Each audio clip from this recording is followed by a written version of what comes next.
beauty and you love flowers and gardens, you'll want to spend a day at Bellingrath Gardens and Home. Many feel this is one of the most beautiful spots in America. Full of flowers year-round, it is a magical stop that is relaxing and refreshing.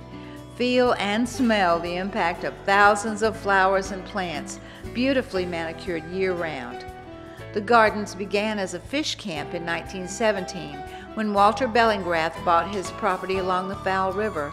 At that time, the camp included 2 dilapidated shacks and no electricity or running water.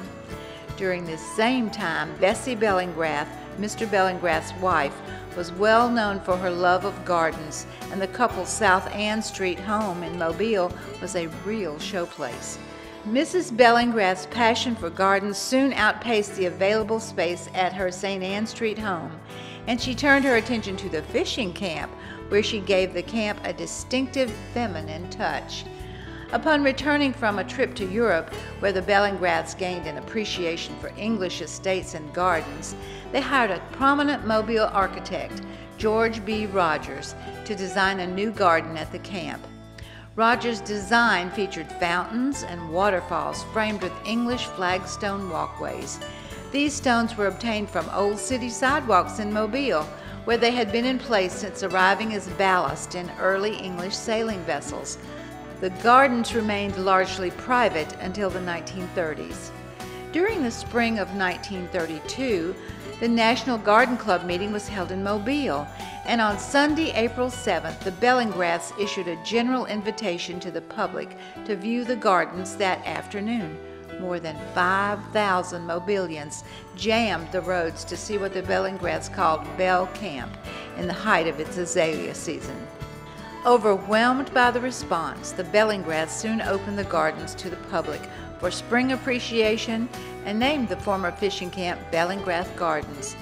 2 years later, in 1934, the couple decided to open the gardens year-round.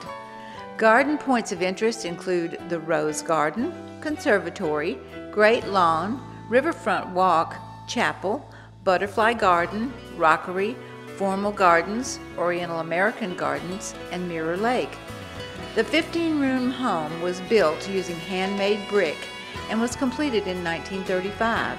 The ironwork galleries came from a demolished waterfront hotel dating to Mobile's early 1800s. The home is full of fine antiques as well. The Ecological Bayou Boardwalk allows visitors of all ages to view a peaceful bayou full of fish and wildlife. The area is home to many varieties of birds, as well as turtles and alligators. Enjoy a relaxing sightseeing cruise aboard the Southern Belle River Cruiser and view surrounding estates and wildlife from climate-controlled comfort. While impressive enough for a listing on the National Register of Historic Places, the home seems surprisingly livable, and guests are invited to discover the home 365 days a year.